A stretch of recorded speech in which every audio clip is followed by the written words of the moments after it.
हिंद दोस्तों, एक बार फिर से स्वागत है आप सभी का अपनी क्लासेस में। आज हम आपके लिए लेके आए हैं समास। देखते क्या होते हैं समास। समास जैसे दो या दो से अधिक मिलकर बने शब्दों से बने नवीन एवं सार्थक शब्द को समास कहते हैं। जैसे समास के दो पद होते हैं, एक पूर्व पद और दूसरा होता है उत्तर पद। जैसे समास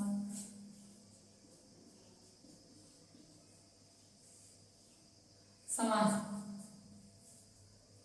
दो या दो से अधिक, दो या दो से अधिक,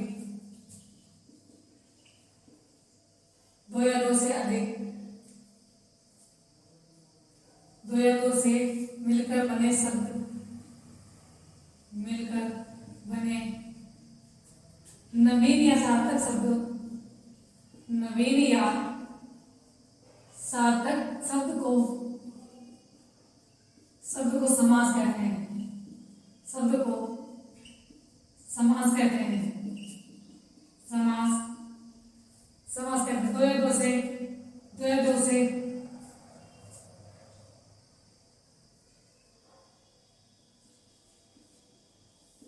अधिक मिलकर बने शब्द को, मिलकर बने नवीन या सार्थक शब्द को समास कहते हैं।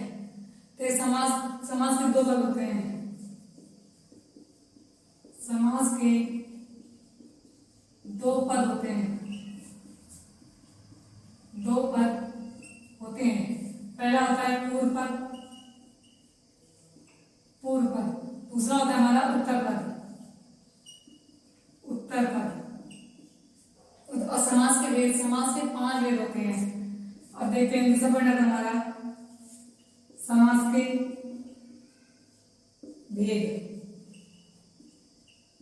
समास के 5 भेद होते हैं। देखते हैं कौन कौन से 5 भेद। समास के 6 भेद होते हैं। 6 पहला आता है हमारा अव्ययीभाव समास, अव्ययीभाव समास।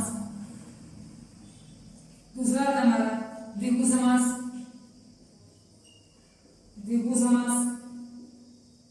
तीसरा नंबर आता है द्वंद्व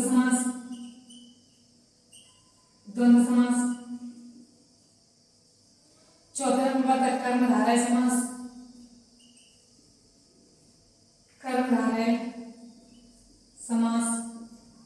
पांचवा नंबर आता है बहुब्रीहि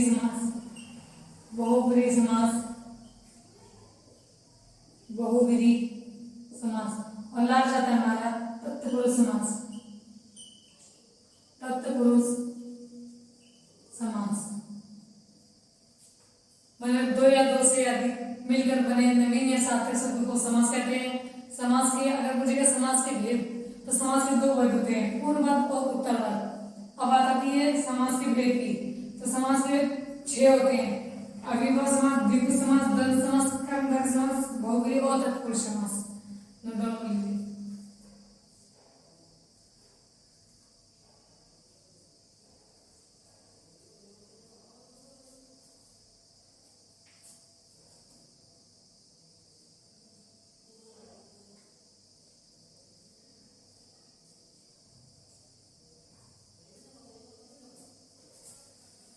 अब देखते हैं पहला अव्ययीभाव समास।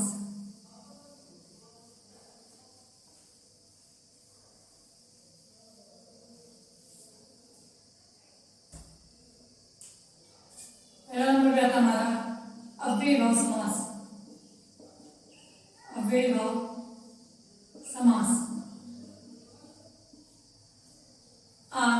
अगर थोड़ी व्यय, तो व्यय मीन्स खर्च होना, व्यय मीन्स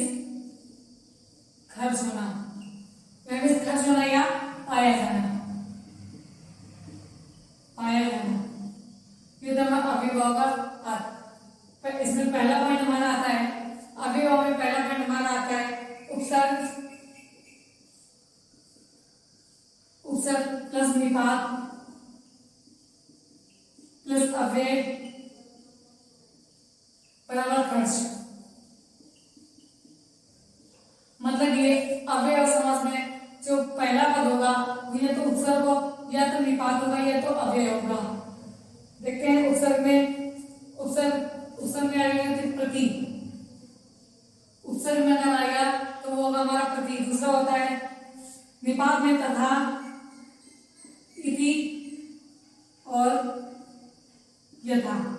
निपात में आएगा तथा, इति और यथा। अव्यय होता है, अव्यय में धीरे धीरे, धीरे धीरे या फिर तेज या फिर धीरे। हमने आपको पहले भी बताया था कि अव्यय शब्द को बदल नहीं सकते, जो अगर जैसा है वैसा ही वाक्य में प्रयोग किया जाता है। धीरे धीरे को हम बदल नहीं सकते हैं या तेज को बदल नहीं सकते हैं, तो अव्यय शब्द को हम किसी वाक्य में रखने के लिए बदल नहीं सकते हैं। देखते हैं आगे, इसमें पहला आता है, पहले डिफिनेशन हमारी आती है जिस समास में प्रथम पद, जिस समास में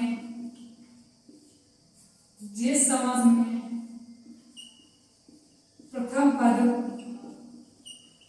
प्रधान हो, जिस समास में प्रथम पद प्रधान हो और वह पहला पद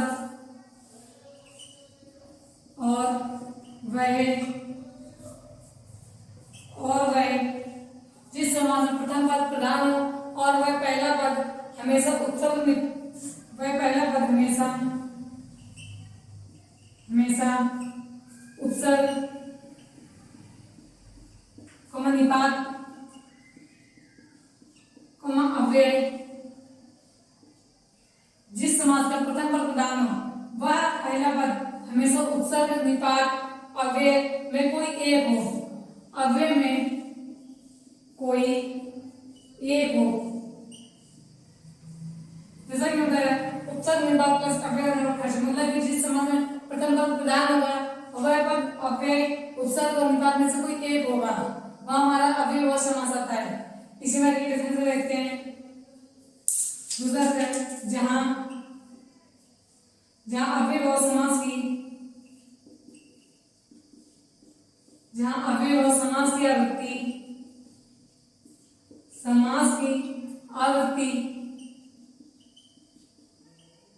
आवृत्ति योजक चिन्ह के साथ हो, योजक चिन्ह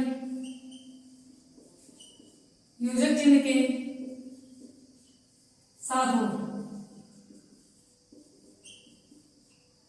जहां अव्ययभाव समास की आवृत्ति योजक चिन्ह के साथ हो, जैसे धीरे धीरे, तो बीच में हमारा ये योजक चिन्ह लगा हुआ है, तो ये हमारा अव्ययभाव समास के अंतर्गत आता है। तीसरा पॉइंट आता है जो शब्द स्त्रीलिंग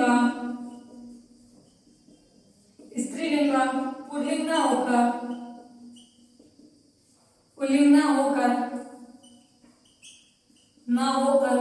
नपुंसक लिंग का हो, नपुंसक लिंग का हो,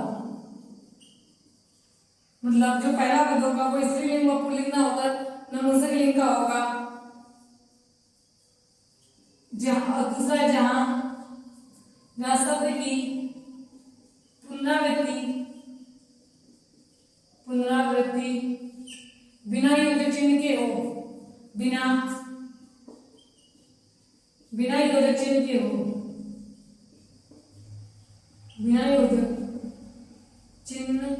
हो, जहां शब्द की पुनरावृत्ति बिना योजक चिन्ह के हो, मतलब कि अव्ययभाव समास। अगर अव्ययभाव समास तो मिस नहीं होता है, खर्च होना अव्यय मिस होता है, खर्च होना या आया जाना। इसमें पहला पॉइंट माना जाता है, जैसे जो भी समास का पहला पद होगा वो या तो उपसर्ग का होगा या निपात का होगा या फिर अव्यय का होगा। उपसर्ग में अगर प्रतिदिन, अगर प्रतिदिन है तो प्रति उपसर्ग लगाए ना, तो प्रतिदिन जो हमारा अव्ययभाव समास हो गया। जैसे निपात में तथा, इति, यथा, जैसे हो गई यथाशक्ति, तो यथा शब्द हमारा निपात हो गया। ऐसे अव्यय हो गया धीरे धीरे, तेज या धीरे। इसमें पहला जिस समास में प्रथम पद प्रधान, मतलब पहला पद तो प्रधान होगा और वह अव्यय निपात उपसर्ग में से कोई एक होगा। दूसरा है जहां अव्ययभाव समास की आवृत्ति योजक चिन्ह के साथ हो, जो शब्द स्त्रीलिंग मतलब अव्ययभाव समास में अगर कोई एग्जांपल है वो ना तो स्त्रीलिंग होगा ना ही पुल्लिंग होगा, वो नपुंसकलिंग का होगा। जहां शब्द की पुनरावृत्ति बिना योजक चिन्ह के साथ हो, ये हमारा अव्ययभाव समास।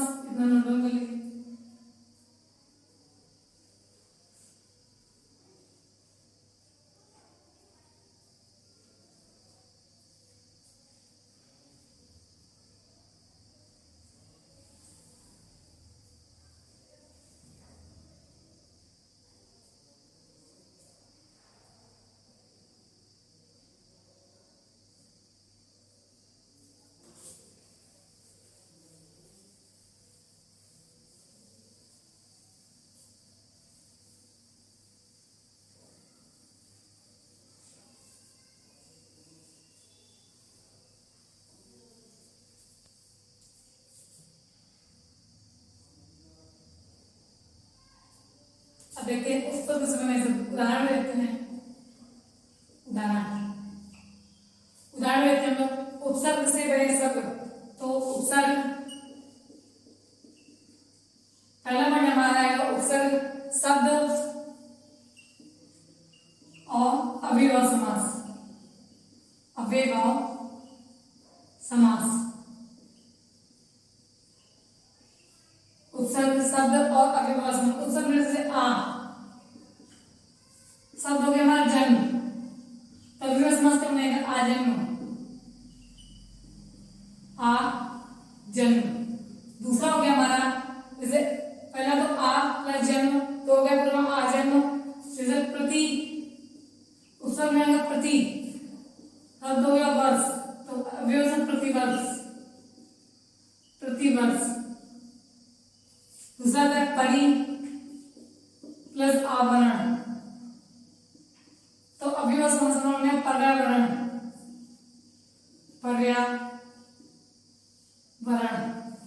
अगला हमारा दुष्, उपसर्ग हो जाएगा दुष् प्लस साहस,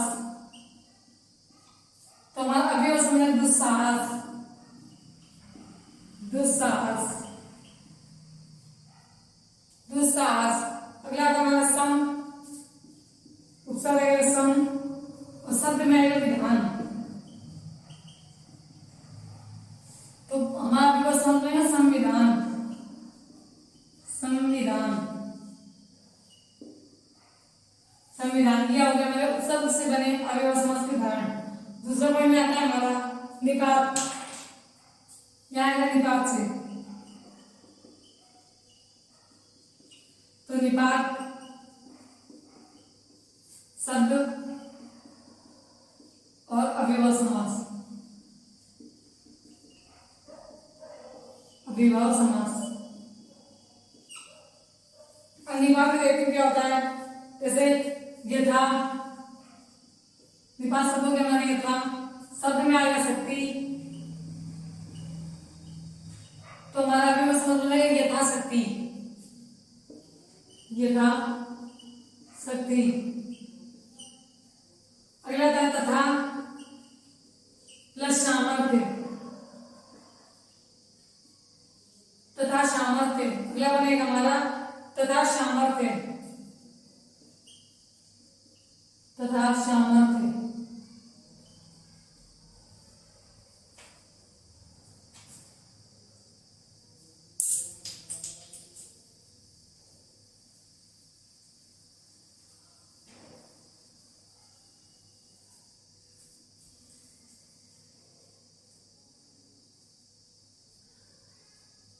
अगला हमारा इति प्लस सिद्धम,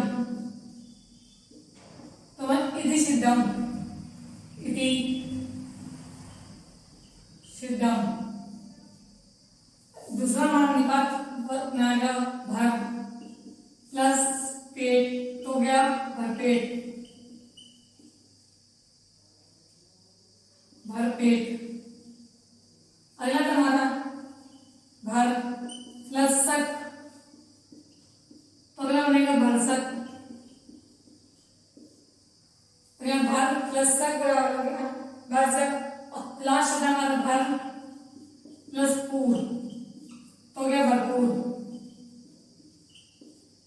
ये हमारे निपात से बने शब्द हो गए। जैसे निपात हमारे यथा, तथा, इति, भर, ये हमारे निपात शब्द हो गए। इनसे बने शब्द हमारे अव्ययभाव समास कहलाते हैं। इसी में देखते हैं अव्यय से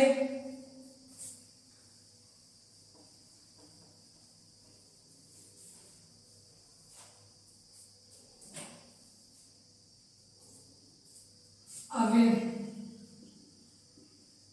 अव्यय प्लस शब्द बराबर अव्ययभाव समास, अव्यय। जैसे होता है अव्यय में आज प्लस शब्द में कल, तो हमारा अव्यय समास आजकल, आजकल, आज प्लस कल बराबर आजकल। जैसे दूसरा धीरे धीरे, धीरे धीरे, तो हमारा धीरे धीरे।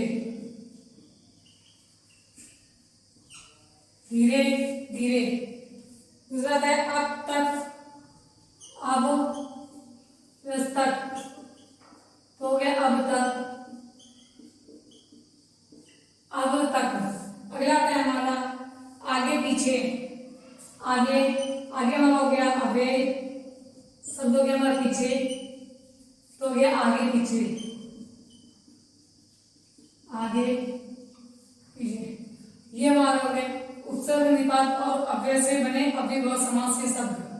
इतना नोट डाउन कर लीजिए।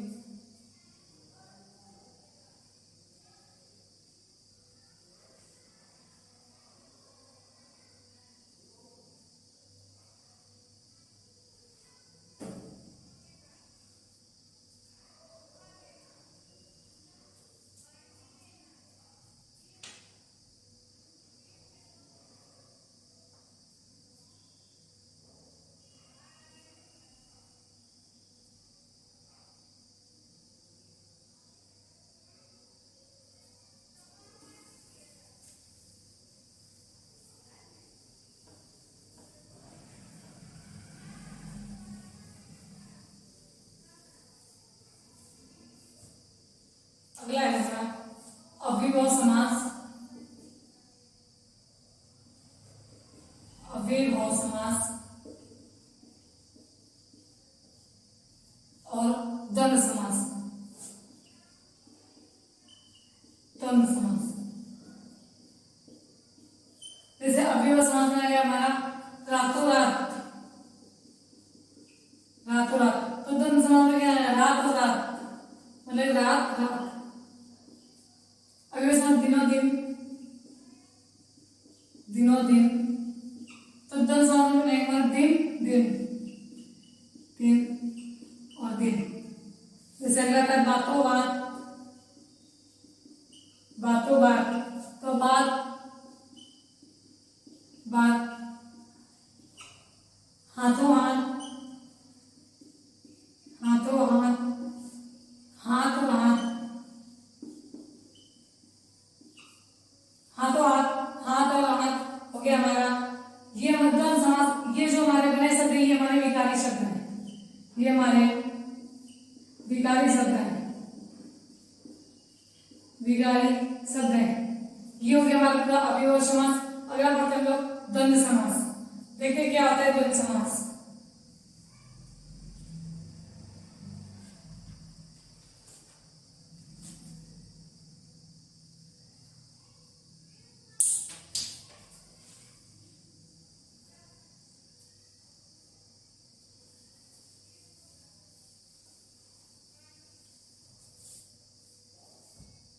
अगला था हमारा दूसरे नंबर पे आता है द्वंद्व समास।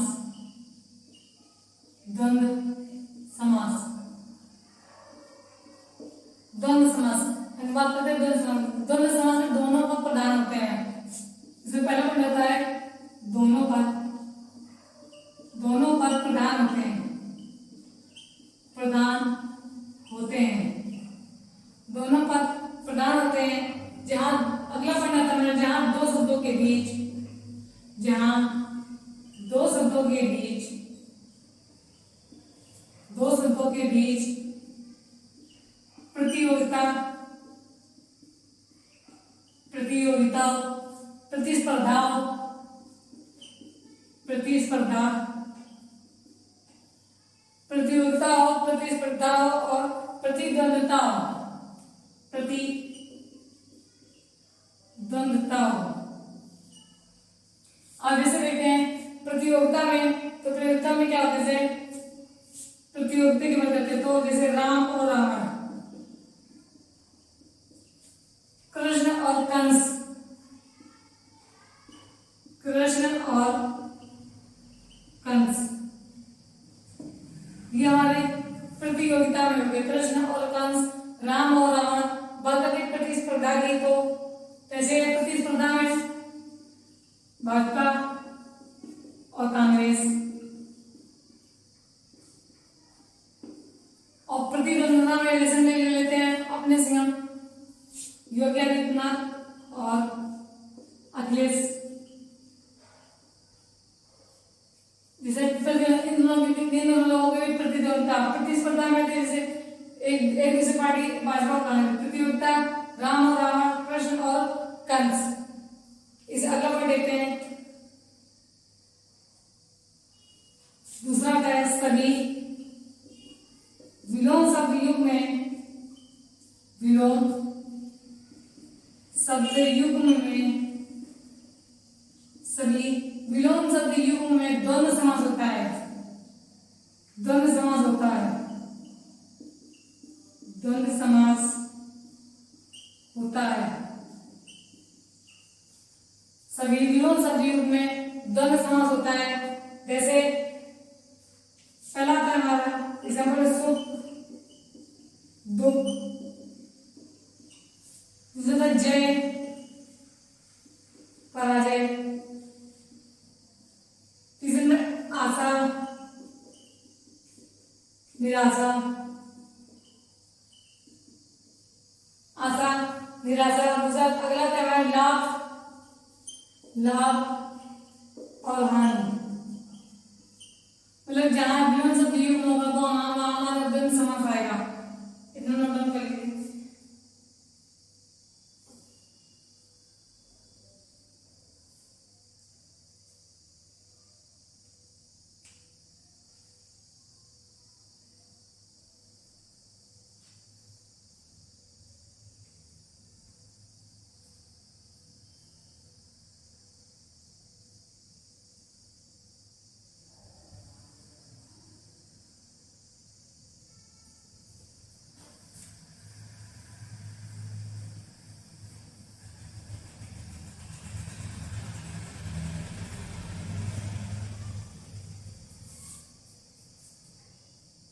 अगला पॉइंट आता है इसमें हमारा जहां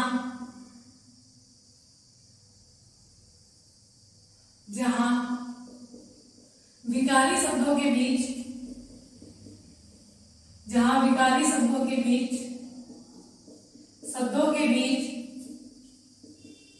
योजक चिन्ह लगाओ।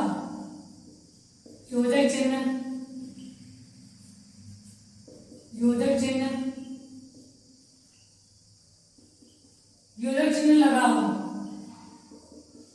लगाओ। विकारी शब्द जैसे अंतर्गत आता है संज्ञा सर्वनाम क्रिया विशेषण। संज्ञा सर्वनाम मतलब जहां विकारी शब्दों के बीच योजक चिन्ह लगाओ वह हमारे मतलब द्वंद्व समास आता है। विकारी शब्द के अंतर्गत संज्ञा आता है सर्वनाम आता है क्रिया आता है विशेषण आता है। उदाहरण देखते जैसे आता है हमारा माता पिता। दूसरे में क्या आता है मैं तू। जैसे माता पिता हो गया मैं तू हो गया। तीसरे में खाना पीना हो गया हम तुम। अगला हमारा हम तुम। पढ़ लिख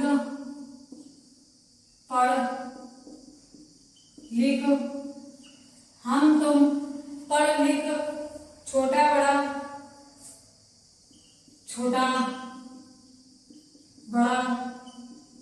और आता है हमारा हम और आप। ये हमारा द्वंद्व समास। इसे में क्या लेते हैं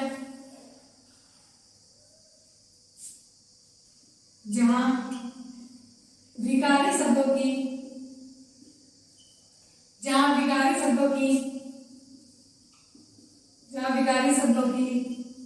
आवृत्ति हो। जहां विकारी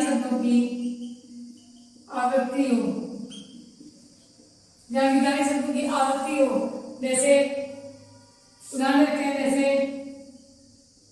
सुंदर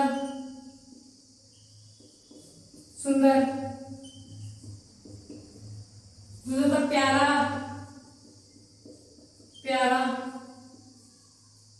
रावण। ये जहां विकारी शब्दों की आवृत्ति हो। ये हो गया हमारा द्वंद्व समास। इतना नोट कर लीजिए।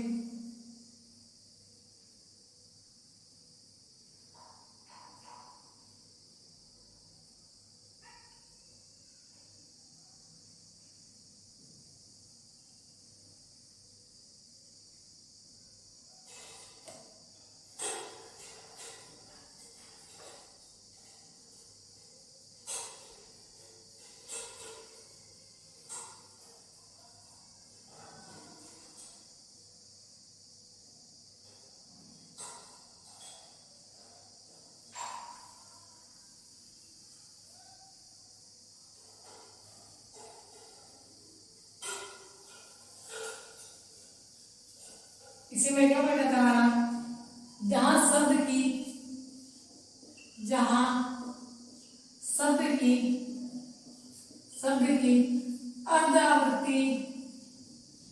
अर्धावृत्ति जहां शब्द की अर्धावृत्ति या पुनरावृत्ति हो,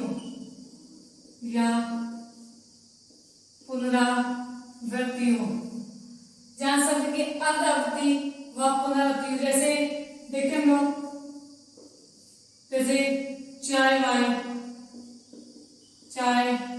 वाय जहां शब्द की अर्धावृत्ति और पुनरावृत्ति हो, चाय पुनरावृत्ति वाय, जैसे दूसरा हमारा रोटी बोटी,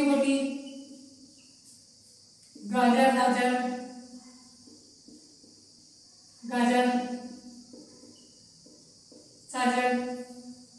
अगला है हमारा बाजा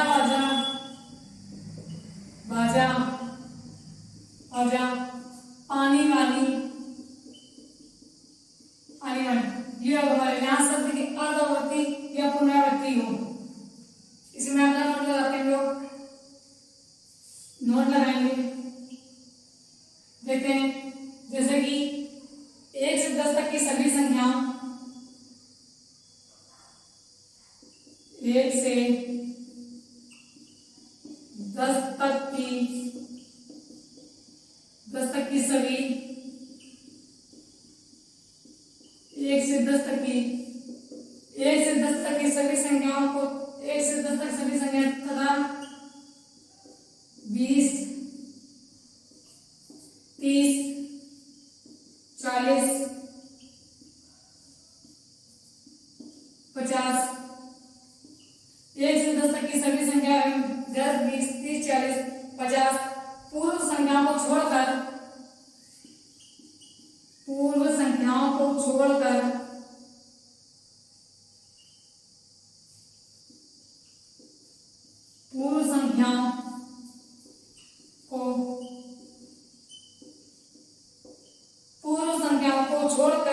सभी संख्याओं में धन समान होता है। सभी संख्याओं में द्वंद्व समास होता है। मतलब 1 से 10 तक की सभी संख्याओं तथा 10, 20, 30, 40, 50 तथा पूर्व संख्याओं छोड़कर सभी संख्याओं में द्वंद्व समास होता है। जैसे एग्जाम्पल पे देखते हैं, उदाहरण में देखेंगे हम लोग